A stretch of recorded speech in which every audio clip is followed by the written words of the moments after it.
Welcome to Sua Malam. Thank you banget udah ngeklik videonya. Dan ini adalah segmen Gaib.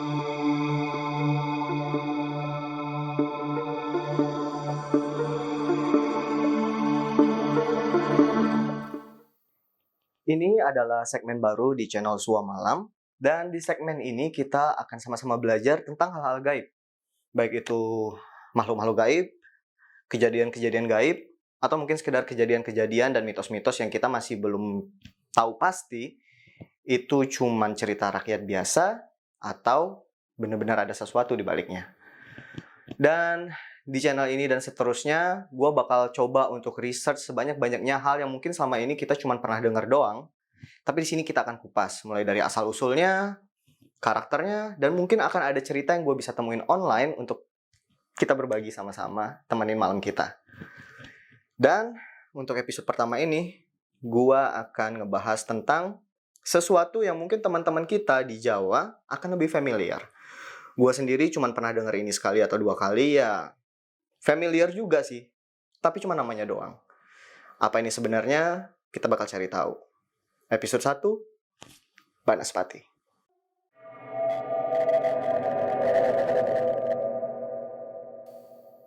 So, Banaspati. Gue yakin sebagian besar dari kalian udah pernah dengar. Gue juga udah pernah ngedenger ini dari zaman gue kecil kali ya. Beberapa kali gue dengerin orang bilang kalau mereka punya pengalaman ketemu sama yang namanya Banaspati. Dan kata orang-orang sih itu nggak baik ya. Kata orang-orang itu jahat. Dan gue dulu waktu kecil juga pernah tinggal di Jawa, di Jogja tepatnya. Dan di sanalah gue sering banget ngedengar yang namanya Banaspati. Awas ada Banaspati, jangan keluar malam-malam ada Banaspati. Dan lain-lain. So, apa sih Banaspati itu? Menurut kepercayaan orang Jawa, Banaspati itu adalah sosok yang cukup berbahaya. Dan sebenarnya pendapat-pendapat tentang Banaspati itu cukup terbagi-bagi ya. Ada beberapa pendapat. Ada yang bilang Banaspati itu sosok jin, setan, dedemit. Ada juga yang bilang mungkin itu siluman. Jadi orang yang bisa berubah menjadi sesuatu yang gaib. Ada juga yang bilang kalau Banaspati itu sebenarnya salah satu bentuk ilmu hitam. Yang paling sering gue dengar sih sebenarnya Banaspati itu adalah bentuk bola api atau gas api yang melayang mengikuti mangsanya. Tapi gue juga nggak yakin sih, wujud sebenarnya itu apa, atau mungkin dia memang punya banyak wujud. Menurut kepercayaan orang-orang Jawa, Banaspati itu sendiri adalah salah satu bentuk pertanda akan sesuatu yang buruk. Bisa jadi pertanda akan kematian. Kalau gue cari, arti kata Banaspati itu, kata Banas itu sendiri berarti dedemit, atau setan, atau jin, yang wujudnya adalah api. Sedangkan kata pati itu berarti mati. Jadi kata Banaspati ya bisa dibilang bola api kematian. Kalau gue mengingat kata bola api kematian, gue bisa relate banget sama legenda yang ada di Jepang. Mungkin sebagian dari kalian yang suka nonton anime bakal tahu ya, kalau anime-anime yang mengusung konsep hantu biasanya akan muncul bola api yang menurut kepercayaan sana itu adalah arwah. Di sana disebutnya Hitodama atau juga Shinohi. Secara bahasa, Shinohi artinya sama persis, yaitu bola api kematian. Nah, jadi Banaspati itu arwah atau jin atau ilmu hitam.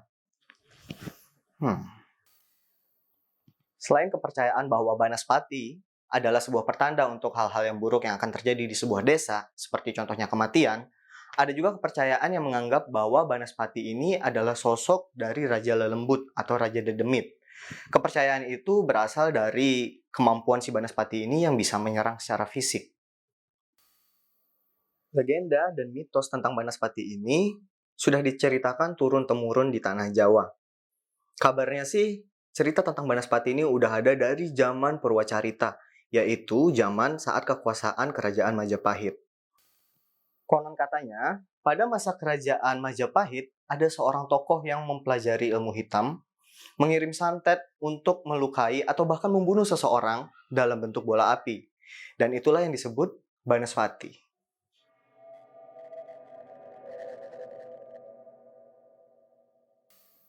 Jadi si Banaspati ini, karakternya tuh nggak kayak makhluk halus kebanyakan.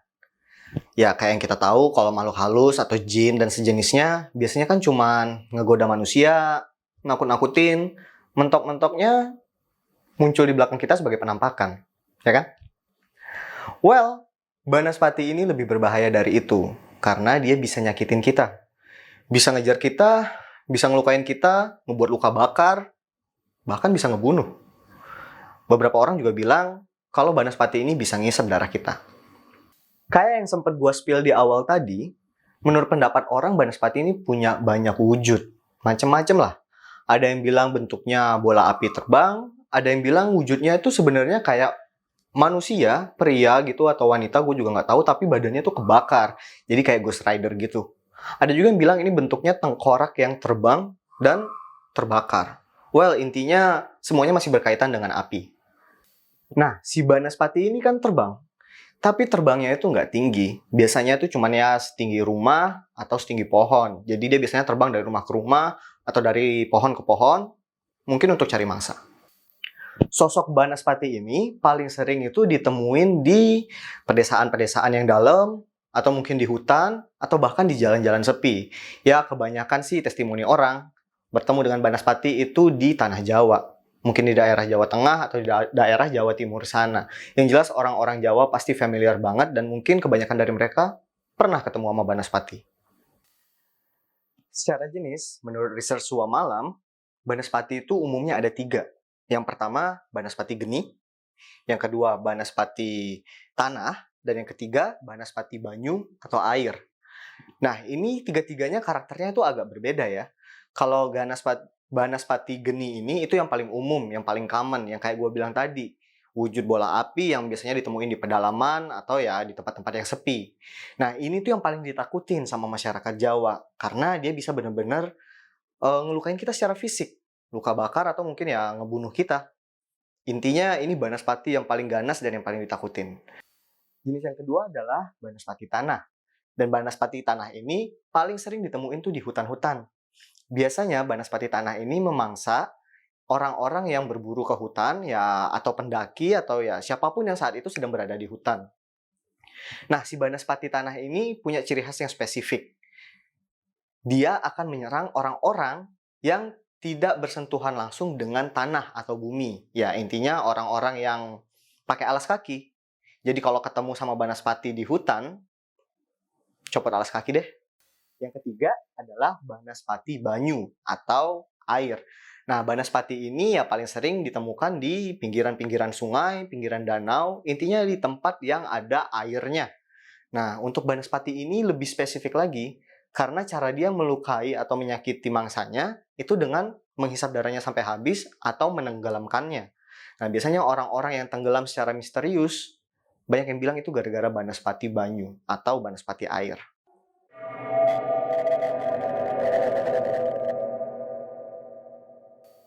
Ini adalah sebuah cerita yang tim Suamalam temuin waktu nge-research tentang Banaspati. Cerita ini adalah cerita pengalaman dari seseorang yang namanya itu Mbak Rina. Nah, kejadiannya itu sekitar tahun 70-an. Waktu itu, Mbak Rina masih, ya mungkin sekitar umur 5 atau 6 tahun. Intinya masih kecil lah. Jadi, pada saat itu, si Mbak Rina ini diajak sama ayahnya untuk main-main ke rumah eyangnya di satu daerah di Jawa yang namanya Kertosono.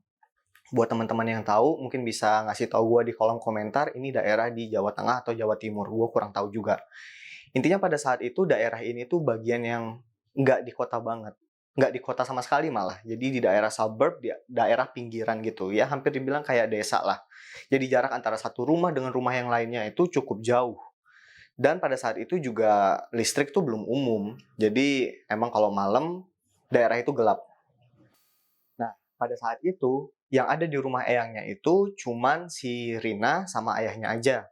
Kemungkinan si ibunya sama saudara-saudara dia yang lain itu udah pulang duluan ke kotanya mereka. Plotnya ini kemungkinan mereka udah ngabisin beberapa waktu ya di rumah eyangnya waktu itu. Jadi udah siap-siap buat pulang. Pada hari itu si Rina ini lagi rewel-rewelnya ya. Jadi nggak tenang lah, ngerengek segala macam ya namanya anak kecil. Mungkin udah nggak betah, terus pengen pulang.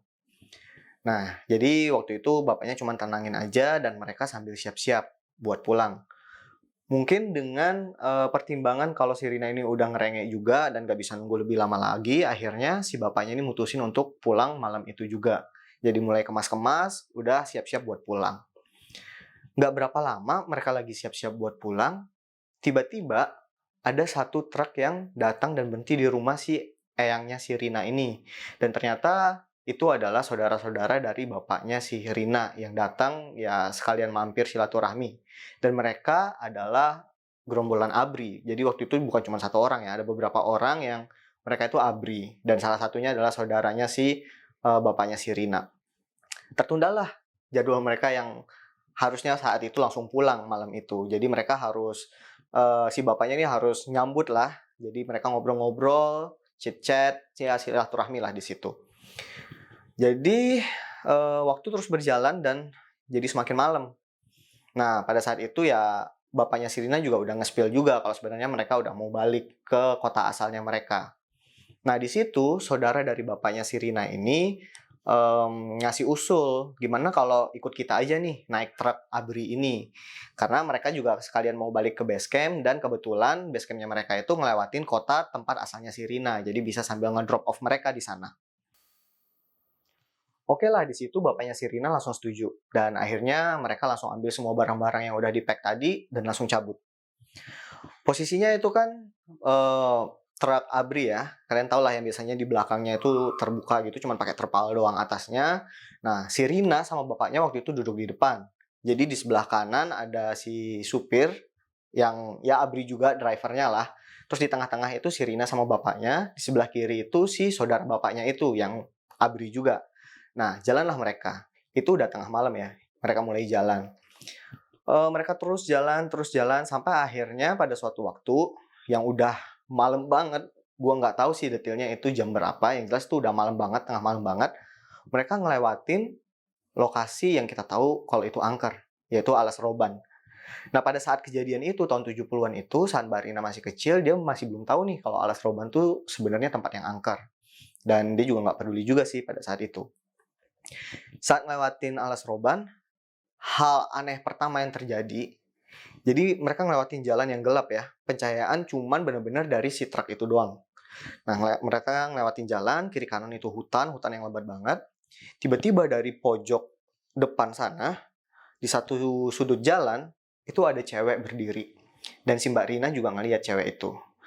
Kalau kita simpulin sih ya, mungkin kita bakal nyebut itu kuntilanak ya. Karena menurut si Mbak Rina, si cewek ini pakai ya daster gitu, rambutnya panjang, mukanya sih nggak begitu jelas kelihatan. Karena pada saat itu si drivernya, si supirnya itu malah makin tancap gas. Jadi makin cepat jalannya dan ya nggak sempat merhatiin lah si Mbak Rina itu sosok itu siapa atau apa. Intinya truk itu cuma ngelewatin aja tuh, langsung lanjut terus. Nggak lama dari penampakan pertama itu, si Mbak Rina nih ngeliat nih, karena kan mereka sambil ngobrol-ngobrol, si Mbak Rina ngeliat jalan. Nah, dari kejauhan, si Mbak Rina tuh ngeliat ada beberapa cahaya yang terbang-terbang. Pada saat itu, si Mbak Rina mikir kalau itu tuh kunang-kunang. Karena ya emang si Mbak Rina ini sering diajak nangkep kunang-kunang sama ibunya. Jadi dia agak excited tuh di situ. Dia makin ngeliatin, makin ngeliatin. Lama-lama kan ini makin dekat. Jarak dari benda bercahaya yang berterbangan itu lama-lama makin dekat.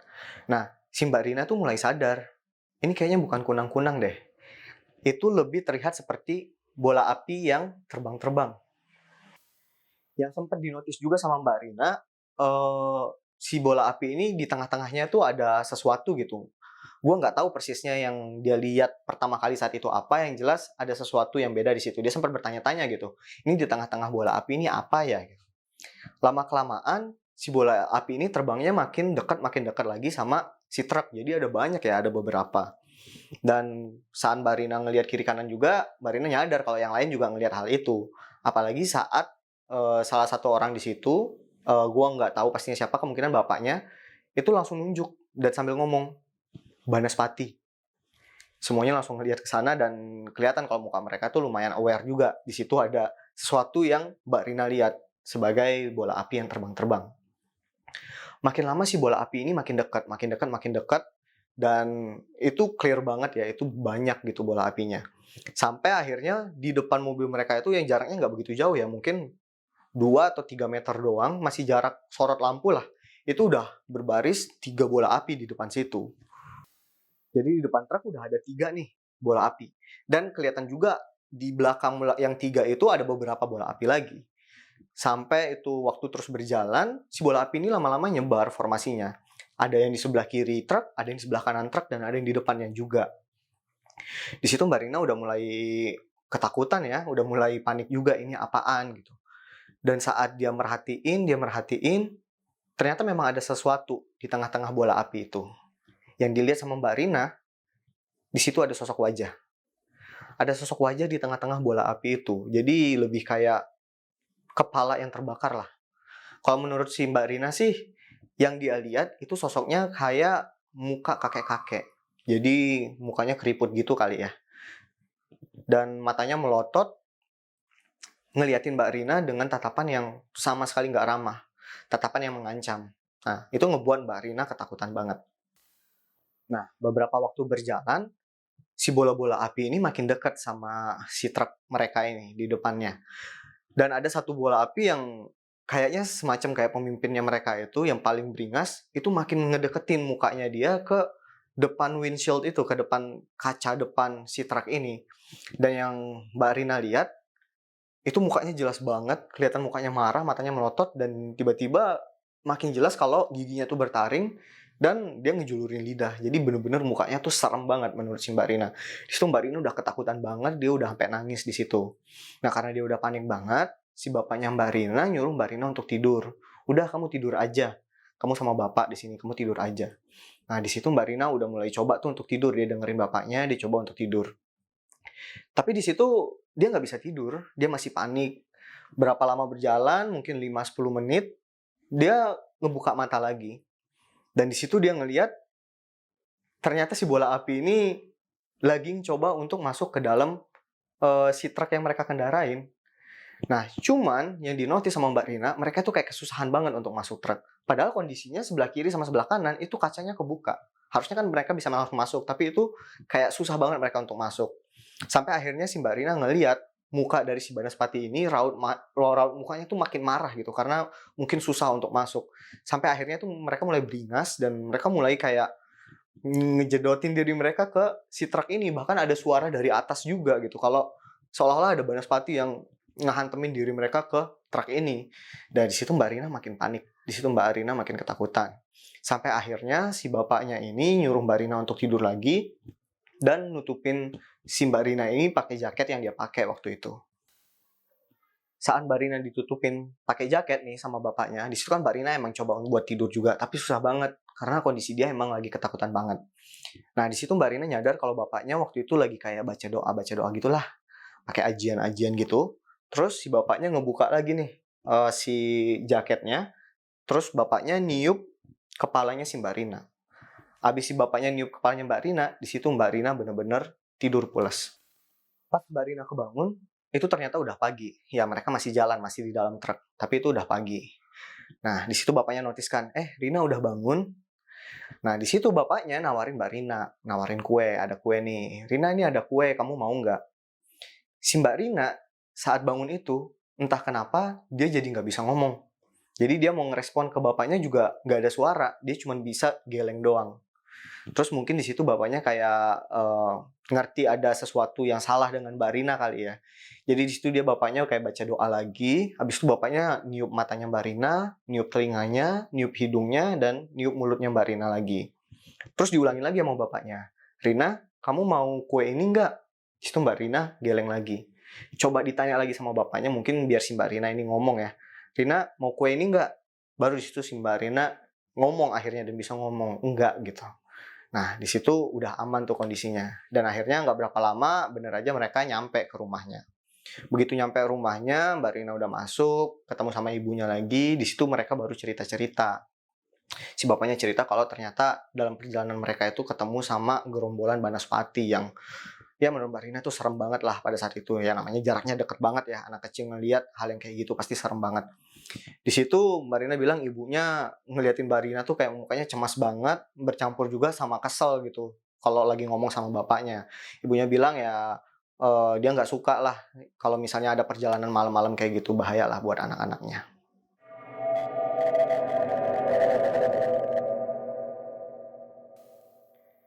Ini adalah cerita kedua yang tim Suah Malam temuin tentang Banaspati.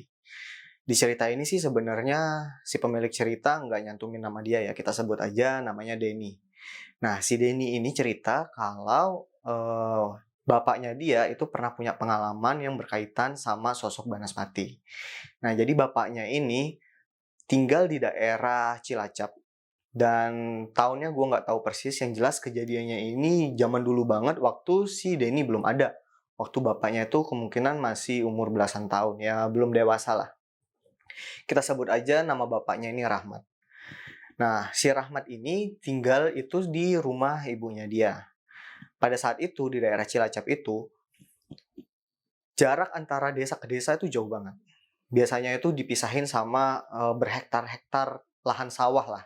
Dan jarak antara satu rumah ke rumah yang lainnya itu juga jauh-jauh juga. Biasanya bakal dipisahin sama lapangan-lapangan atau kebun. Jadi ya masih jarang lah perumahannya. Selain itu juga ya seperti yang kita tahu zaman dulu listrik belum benar-benar umum ya, dan belum ada penerangan jalan juga yang dimiliki sama umum gitu. Jadi kalau malam hari biasanya sekitar rumah itu gelap, penerangan yang cuma dari rumah itu doang. Cukup creepy lah. Nah, pada saat itu, saat si Rahmat ini, bapaknya si Denny, masih muda, mungkin masih kecil lah malah ya, anggap aja umurnya 11 atau 12 tahun. Dia itu dan orang-orang sebayanya dia pada saat itu sering dikasih tugas untuk mengairi sawah. Kebanyakan dari mereka kan emang punya sawah. Banyak yang profesinya sebagai petani. Nah, waktu itu si ibunya Rahmat ini juga punya sawah. Dan dialah yang dapat tugas untuk mengairi sawah. Nah, di desa itu pada saat itu nggak semua orang punya alat atau mesin untuk ngairin persawahan ini. Jadi ada satu pompa gitu yang dipakai yang dibeli dari hasil patungan. Jadi kolekan banyak pemilik sawah. Akhirnya si alat inilah yang digilir. Ada jadwal tertentu yang cukup random untuk nentuin ini giliran siapa yang pakai. Nah, karena itu cukup random, kadang-kadang mereka tuh dapat giliran menggunakan si pompa ini untuk ngairin sawah itu malam. Nggak jarang lah untuk dapat giliran malam. Suatu hari si Rahmat ini dapat jadwal untuk penggunaan pompa itu malam hari.